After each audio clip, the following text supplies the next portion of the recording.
Hello and welcome to the Merri-Cast, the show that puts you on the fast track to business confidence.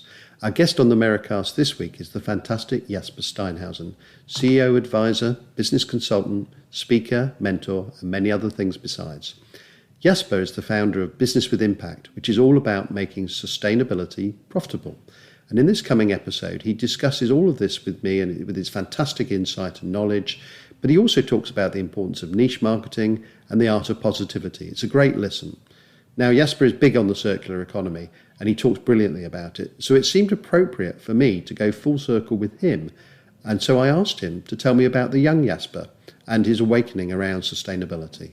It actually has a starting point that I can point to very specifically. This is, we go back to my years in gymnasium. I can't pinpoint, I've been looking back and can't figure out if this was second or third year. But anyway, here I am in a class and we are talking about climate change. And the teacher tells this fact about what we're doing might be impacting the Gulf Stream and the whole huge global pump system in the ocean, thereby slowing down or actually perhaps even potentially stopping the Gulf Stream. That means that the warm and nice climate altogether that we have here, here in Northern Europe and Scandinavia, that could disappear and we will get the Arctic climate all the way down across Scandinavia to Northern Europe. And that sort of hits me because is that the size of experiment that we're talking about? I mean, this is back in this is 92, 93 something. A lot of talks about sustainability and climate and climate change, but still fairly early days compared to where we are today and the sort of how widespread it was, but also the knowledge and the debate about it. But for me, this is something I need to, it gets me curious. What's going on? I need to, this seems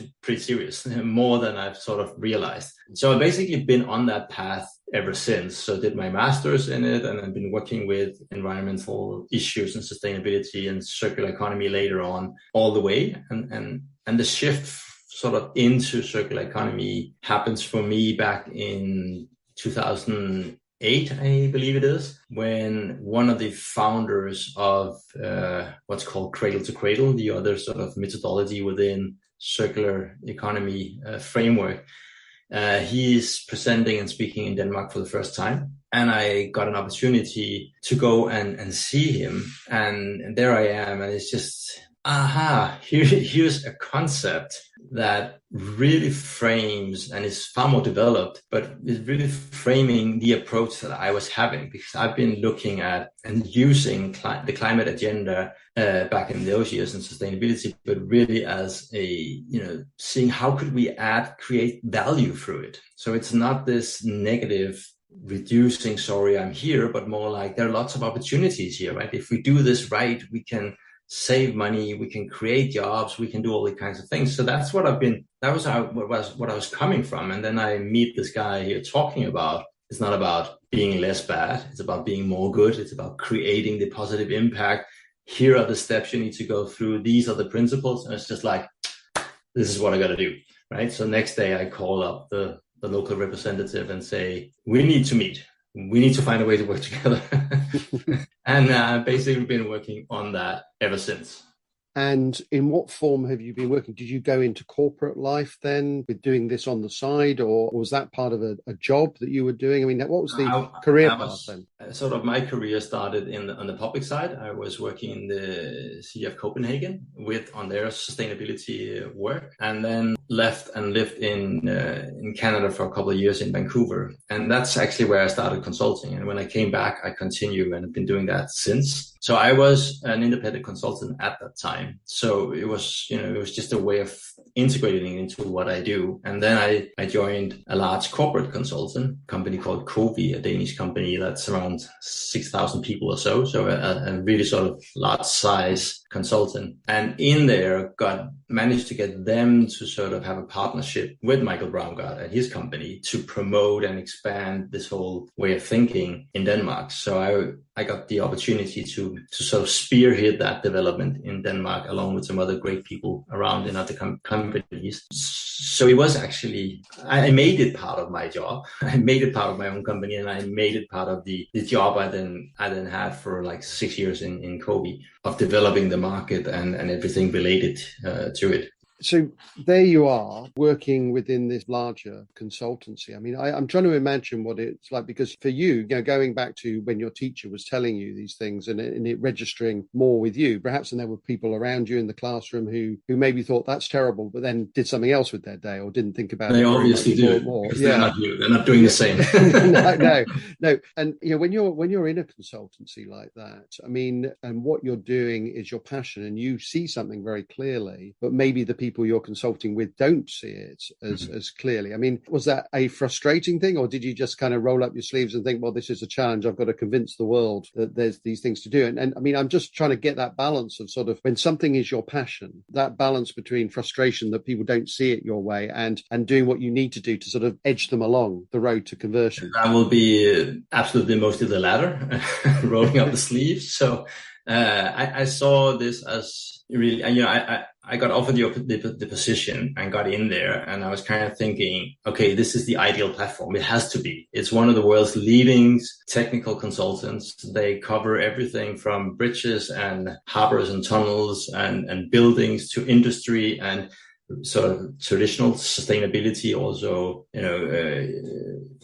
doing, measuring stuff and calculating carbon emissions and all kinds of bio ecosystem services, and they have it all, and they even have they also had a one where they offer services for working with cities and doing analysis more on sort of the social side. And so they basically, I was thinking that here are a company with huge depth of knowledge on a broad spectrum, engaging in society.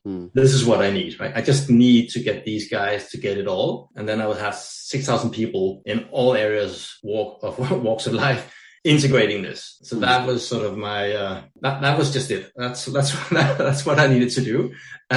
Which of course was a slightly bigger chunk than one could expect, because most of them, didn't get it. But interesting enough, today, it's actually just perhaps half a year ago or so, their CEO announced that from now on, they will only work with companies that are not doing harm to the world. So they're starting to say no to clients, and really that this should be sort of their baseline, that, that they are only working on something that helps make the world a better place.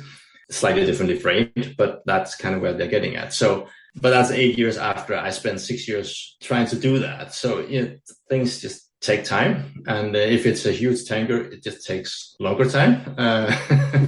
But something, I managed to get some people, sway people around, and there were lots of people who also joined me and loved the idea. So we were a group of people there from all areas of the organization, and we just did a lot of great stuff together. And then we also kept trying to sort of push it out for the rest of the company.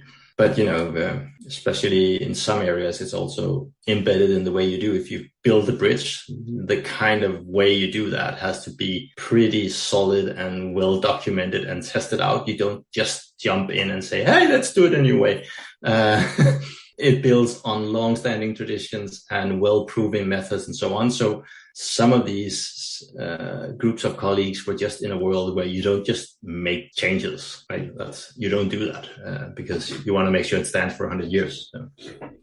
Now, one thing I'm sort of particularly interested in is you were doing this great work with like-minded folk. I mean, you were consulting to people, but was there a moment where the entrepreneurial sort of zeal sort of came in when you sort of set up or just before you set up your business, where you thought, well, actually, I'm going to set up Business Impact and I'm going to do it in a way? Was it because your philosophies were evolving and becoming distinct, if you like, that you had a particular brand of thinking that you wanted to get across? I'm interested in what made you do it. I'm sure you know the book E-Myth by Michael Gerber, and I guess most of your listeners do. And if not, I would really recommend you familiarize yourself with it. But he talks about this entrepreneurial seizure, this moment where you get it. And instead of having this huge plan, it's more like this lightning moment where I got to do this, and not really having thought it through, which is perfectly fine. And I definitely got struck by such a moment. I'd spent some time on just looking into the whole sort of how the world of in the world of data and IT, and how we are getting to this, more and more intelligent computers and Internet of Things, and all of those things they were emerging in my world. And I was, could really see the power of this, and IBM and their Watson computer, and how that was capable of reading material and familiarizing and getting clever. And so on the one hand, I could see those new tools. And then on the other hand, that, we need to advance and speed up the tempo on the circular economy solutions. And over and over and over across the world, we are all trying to invent the wheel. So I was kind of thinking, well, what if a machine could read anything, listen to anything, digest it, and then we could just make a system behind it, meaning that somewhere you might call it one thing, but it's actually equal to what other people in another sector, or another industry, or another world, another part of another country, something, they might call it something differently. But if we could just sort of digest it down and say, well, these are the 50 words, they interconnect like this. So if you ask for this, you should also get this, and then have the machine to read anything. And I had connections to IBM, and I had connections to Ellen MacArthur Foundation, who had sort of the core principles around the circular economy. So I was thinking, why not make a 3-part collaboration and then build a machine, or a version of the machine, that would basically just read everything and listen to everything related to circular economy, build it in on this sort of simple matrix on the back, and then have people, sell the service that you can, what's being done in this when I'm doing this, right? What's the state of the art in the world? That was basically the idea. Pretty stupid idea, I guess, altogether. But it's one of those examples that's also in the book, where you say, this is a good idea. Yeah. Forgot to ask myself if this was a good business idea. Yeah. And actually, before we figured out that it wasn't, they shut down Watson because it was too big of a beast. So they chunked it up into bits and pieces. So we never got it to work. But we started up the work with them. And so that was one of them. And the second thing was that I would like to change the way consulting was done. Because I think that in much, especially in big consultancy, but also a lot of very sort of classic consultancy, there's too much focus on the input side. How many hours have the client bought? And not enough on the output side. What's the result that we want to get?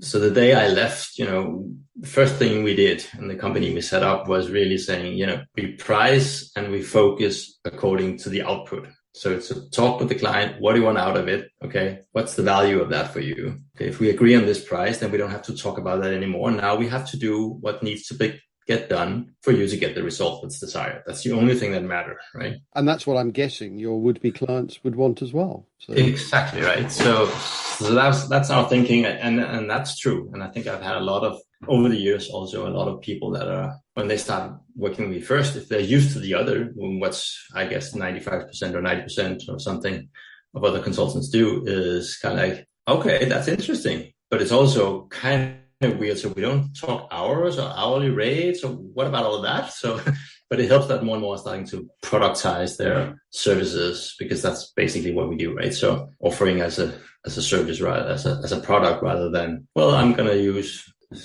25 hours for this or whatever, right? What were the principles that you were talking about? I know I read that you talk about things about 3 key problems business leaders are facing, about businesses becoming invisible, and or leaders not knowing how to lead the transition, or businesses are hurting. Are those still your 3 key problems, or are there new problems emerging? These are something that I've been through a bit of a change process in terms of my company. So I no longer have the company with my former partner, and I launched this. So Business with Impact is a fairly young company. It's actually launched the day before New Year's Eve last year. So it's a very new one. But part of that process gave me some room to really reflect on what are the learnings of more than a decade, of thousands and thousands of hours. And I mean, if you're into the 10,000 hour rule, I definitely passed that mark a long while ago. And it's kind of like, okay, so what are actually what are the patterns here? What do I see here? What are the common threads? And then that's where I realized that there are actually these 3 problems that you mentioned that just keep showing up again and again and again and again, that companies that are And increasingly, as the years go, that if you are not really seriously working with sustainability in whatever form or shape, if you could call it circular economy or plastic or climate change, so that's not important, but that you actually do something, then they have this feeling that, something is happening. Something else starts to steal the picture. We are coming kind of invincible. It used to be enough that we had a great product or a good brand or whatever, but all of a sudden it's kind of like, it's not enough, right? We used to have that. People were just buying from us continuously. People wanted to work for us. Partners wanted to come and so on. And all of a sudden, not so much. What's going on? I don't get it. And because they don't understand the business side of sustainability, they cannot figure out what it is and see that that's the problem. But it has really huge implications from a business point of view, value point of view, because it gets more expensive to get new clients. It gets harder to get the right people, and the best people get enough people in these days. In many cases, and the partnerships, you're missing out on opportunities, and because people are simply looking towards others, right? So that's the first problem. The second is far more personal. This is about they don't know how to lead this. And it makes sense because nobody has ever taught them and it's never been part of their domain. But it unfortunately leads to this feeling that we all know deep in our stomach, this feeling of not being good enough. And we all experience it somewhere at sometimes in our lives. So there's nothing bad with it, but we also know that it's not a pleasant feeling. So they are standing there. It's kind of like having to set the direction for a group of people, and you're looking out at a densely fogged terrain. And what you know is that there are pitfalls and cliffs and trees and hills and bushes, and that's all you know, and you can't see anything. And behind you, you have the whole organization just pushing you back, pushing you out and say, we need to go. And the market is calling, your owners are calling, your kids are questioning what you're doing. And so it just becomes more and more stressful, but you have no idea how to do it. You can't see through all of this. And you know with yourself, well, if it's just a couple of degrees, I set the course wrong, well, that won't be such a big problem for the first couple of years. But we all know that if you just go further down the line, a few degrees angle mean that you end in a completely different place, right? Yeah. So it stresses you even more that it has to be the right decision. That's what you're feeling, and you haven't got a clue how to do it. So that's the second one. That's very, very much a personal leadership issue. And then the third one is, I guess, also kind of like a conclusion that this is really starting to hurt business. The regular clients that just keep buying, they might, all of a sudden challenge you a bit and just say, let's get a second opinion from somebody else, or things just get harder. The best people are leaving. You get all these situations where it just adds up. The problem is that it's not like, okay, now our UK market is taking a hit. Let's have a look at what's going on. It's more like, well, mentality, the power of people is going a bit down. The innovation is going a bit down. Cost of new employees are going up. Cost of new clients are going up. We're losing a bit more tenders. We are, it's bleeding a bit here and there and everywhere. And if you don't understand and see the picture, you can't connect the dots. So you can just sit and see that everything is it's just getting a bit worse. I don't know why, and I can't see and I can't figure out how. And even if they make the connection, it's probably because we are not in tune with the world that demands that we are part of the solution to some of these sustainability issues. It turns right back to just worsening the second problem. I haven't got a clue how to do it. So they interact these three problems, forth and back. So that's a situation that a lot of business leaders find themselves in. Is part of the problem then? I mean, there is no bigger issue than the environment and circularity of the economy and sustainability. And it's just difficult for people to to take in the enormity of it. And when they're sitting there thinking, we're struggling and I'm not sure why or what's going on, and literally the answer is all around them. And it must be difficult for you in terms of the way you position yourself in your own business to somehow get across the enormity of that challenge, but not for it not to be daunting to them, so daunting that they think it's just making my head hurt and I can't do anything about it today. So how do you do that? How do you distill that enormity into something sort of relatively simple that they can act on? Well, the trick here is that there are such huge business opportunities in this. And once they get that, it becomes so much simpler for them. The thing is that I've actually made, that was the second part of the process. One when as I said, reflecting back, what are the main problems, but also then of course, what is the solution to it? How do we solve this? And boil it down to basically 5 steps, 5 ingredients you need to be really, really clear on and master. And the first one is mindset. The second one is mission. The third one is the strategy. That's the pathway to get there. The fourth, actually implementing this. And the fifth is communicating on it. But just on the first one, that mindset part about really having them understand and see that this is really about creating business with embedded environmental impact and not the other way around. It's not about making some sort of sustainability project with an acceptable return on investment. It's the other way around, and it can be used as sort of another set of tools, another layer in your toolbox for solving traditional business issues that they have. Their plate is full of it. That helps to get the fog to lift a bit, and all of a sudden they can see, and they can also see why some of the problems are here.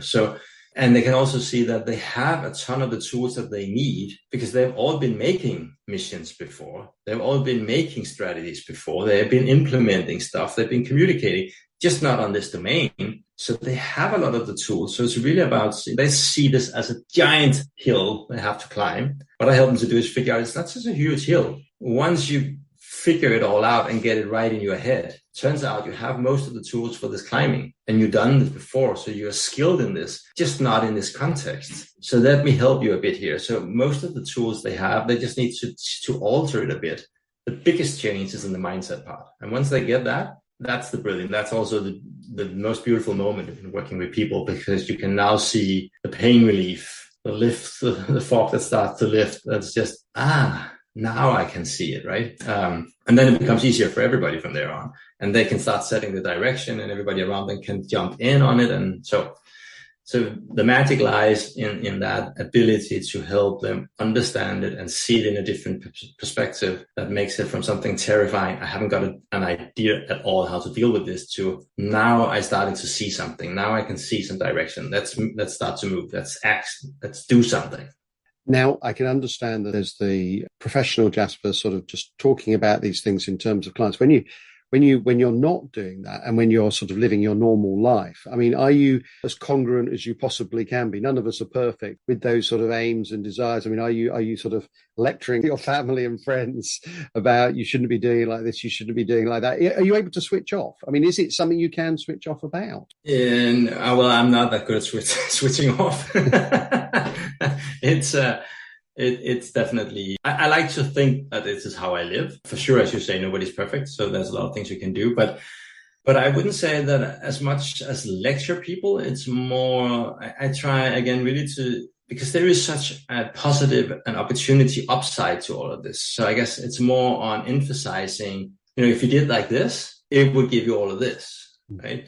And then, of course, sometimes I have people, also families and other, asking, or, the most sure thing is that whenever we are approaching an election, I get a call from my sister. She says, okay, so help me out here. What do I need to do?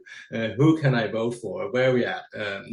So yes, of course, sometimes you get that, what's the up and down? Or another family member said, what are 5 things I could do? What's the most important 5 things I could do if I wanted to do something? So of course I get that kind of where you can tell people what to do, but more I sort of engage in discussions with people and try to sort of let them see the opportunity side. And of course also sometimes flag where are we heading if we don't, because it's not so beautiful where we're heading.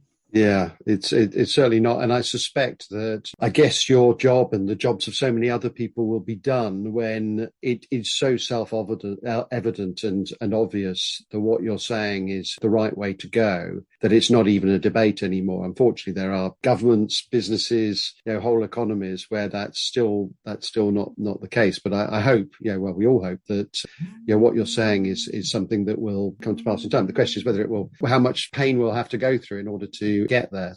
Now, Jasper, we want to give listeners the confidence they need to succeed in their entrepreneurial journeys. Now, obviously, this latest business is a is a fairly new one. You only started it towards the end of last year. And success is often achieved not without a few bumps in the road along the way. I mean, what have been your biggest challenges, either currently in your current business or in your previous business, that you think, I wish I hadn't had that challenge, or I overcame this challenge in some way? I mean, are there, in terms of your bumps in the road, I mean, what were they, and how did you overcome them?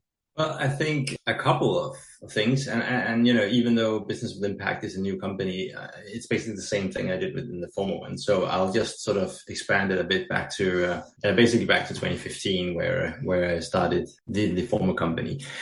And I think, well, apart from when I talked about the the entrepreneurial seizure before, that was obviously one of the stumbling blocks and problems that we've had, that we spend a lot of time and energy and money on that without really getting it up and rolling. But I also think another one that we've been both in my former company and that I really sort of tackle differently today has been not having, the models and products that cover the range that you need, a real sort of full ecosystem. Basically being, I guess also about niching, right? So if the thing is that also because, as I said, I've worked with high and low, big and small, all different kinds of sectors. So I can help a lot of different people in a lot of different situations, because this is a mindset. It's the combination of the business strategy, leadership, and circular sustainability, that issue, right? So it's that combination, and that's setting the strategic direction. I don't do all the technical stuff. I can't do that. Other people can. But there are lots of different sectors I could work in. So sort of that being, and I know a lot of other people are struggling with that. It's kind of like, I can help anybody, right? So that's the approach for a lot of entrepreneurs. So I can apply this knowledge to all kinds of people. But when you do that, it's really, really hard to aim for anything. If you aim at everything, you aim at nothing. And it's hard to be sort of known and recognized as a key person in that industry if you're trying to cover every industry. So I'd say that combination of not targeting and niching enough, and not being specific enough, and making sure that you have products that cover very low entry all the way up to high entry products. That's something that we've struggled with a lot, and that I decided really consciously from the beginning that when I set up this new company, I wanted to start all over and make that a priority from day one, right? And the interesting thing is that, as soon as you do, things become easier, and it becomes easier for everything you communicate and so on, but you still get other clients, but that's okay. And I think that's the misconception that a lot of people have, is that like me, I say, well, my ideal target group and my ideal clients are business leaders in well-established medium-sized companies in the manufacturing space. But it doesn't mean I can't work with anybody else. It just means that whenever I focus everything related to that, and then somebody else says, well, I can see how I could use that. In the process of that, I mean, if you are focused on niche, not only does it become simpler in terms of your communication stuff, but it means you can have more direct and meaningful conversations with clients, and then they will be talking about an issue that you might not have considered before.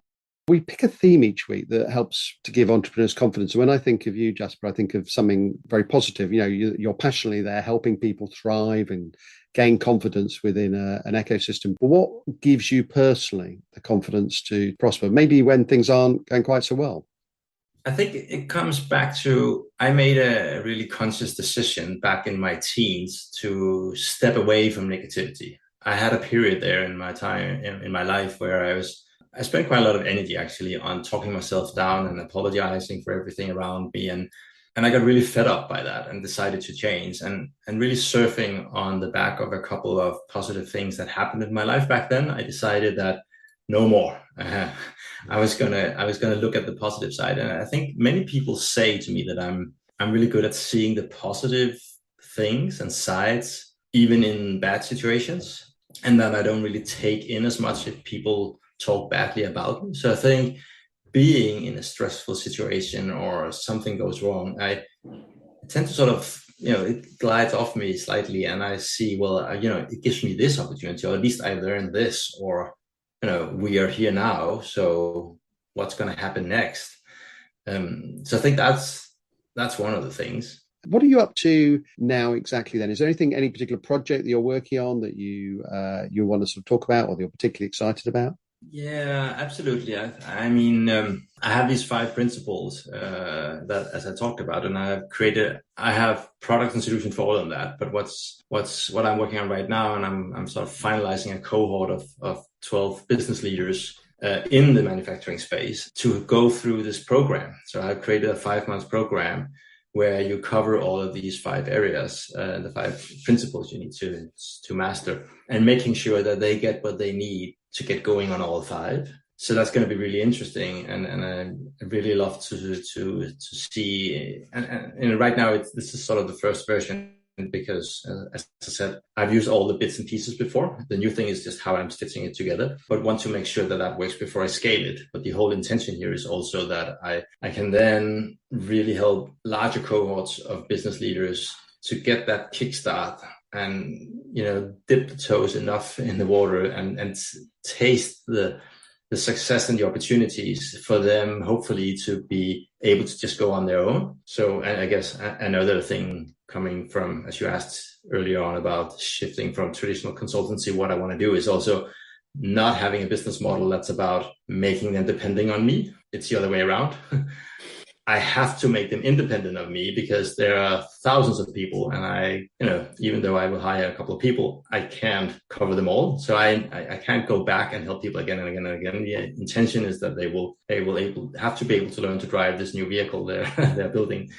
So I really look forward to testing and learning and see how that goes, and then scale it up later on. Then I'm writing a book about it as well. That sort of fits in as well. So so what's the book about then? Well, that's also about these. How do you do this? Yeah. I'm starting this actually next week, and so by Christmas I have a book ready. So that's going to be that's going to be finalizing this whole full swing around building everything related to these 5 principles in the program. Jasper, finally, if people want to get in touch with you or find out more about what you've been talking about in this podcast, how can they do that? I think the easiest, I'm on all social media basically, but the preferred platform is LinkedIn. So I would just type in Jasper Steinhausen on LinkedIn. That's just one of them. And then connect there. I'll be really happy to connect with people and answer any questions if anybody has something. That'll be amazing. Well, that was a mind-blowing experience talking to somebody who knows so much about making sustainability profitable. What came across to me were the huge business opportunities from all of this. This isn't just different stuff. This is just a much better way of doing business. And then there's the part about niching. He said, if you aim at everything, you aim at nothing. I mean, that's just fantastic insight. And finally, I found Jasper's positivity infectious. He really is that positive off mic as well as on mic. And what a pleasure to spend some time with him. And thank you to you too for tuning in. If you enjoyed today's episode, we'd love for you to subscribe, rate and review through your usual podcast provider. And if you want to find out more about the Merri-Cast or our business Merri-Born Media, you can find us on LinkedIn or email me at trevor.meriden@merribornmedia.co.uk. Don't forget to join us for our next episode. And until then, thanks for listening.